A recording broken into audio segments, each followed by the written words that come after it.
কালী পুজোর দিন মাইকে বাজছে শ্যামা মা কি আমার কালো রে। গুনগুন করতে করতেই রিমলি রাস্তা দিয়ে বাড়ি ফিরছিল। হঠাৎ পাড়ার মিত্র কাকিমার সাথে দেখা। কাকিমা হেসে বললেন, কি রে রিমলি, সকালবেলায় কোথায় গিয়েছিলে?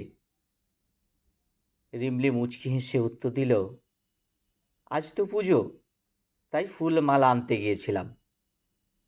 কাকিমা বললেন, বেশ বেশ, তা জামাটা কোথা থেকে এনেছিস? দেখতে তো বেশ সুন্দর, তোকে মানিয়েওছেও বেশ, কিন্তু আমাদের মেয়েটা পরলে ওকে আরও বেশি মানাতো। বুঝতেই তো পারছিস, কিছু রং ফর্সা গায়ে একটু আলাদা করেই খোলে। যাই হোক, তোকেও মোটেই খারাপ লাগছে না। রিমলি সেদিন আর কিছু বলল না, শুধু মিষ্টি হেসে বাড়ির পথ ধরল।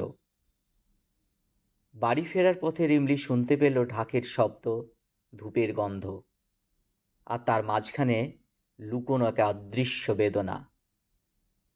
এই সেই মিত্র কাকিমাদের বাড়ি, যেখানে ৩৫ বছর ধরে শ্যামা মায়ের আরাধনা চলে। তার শরীরের রঙের কাছে তারা মাথা নোয়ায়, প্রণাম করে, ফুল বিলোয়, কিন্তু সেই একই রং নিজের চারপাশে দেখলেই নাক কুঁচকে ওঠে। এক ফোঁটা চোখের জল গড়িয়ে পড়ল, কিন্তু মাথা উঁচু করে ঘরে ঢুকল রিমলে, কারণ তার আত্মসম্মান দেবীর মতোই কৃষ্ণবর্ণা, শক্তিশালী, অনমনীয়।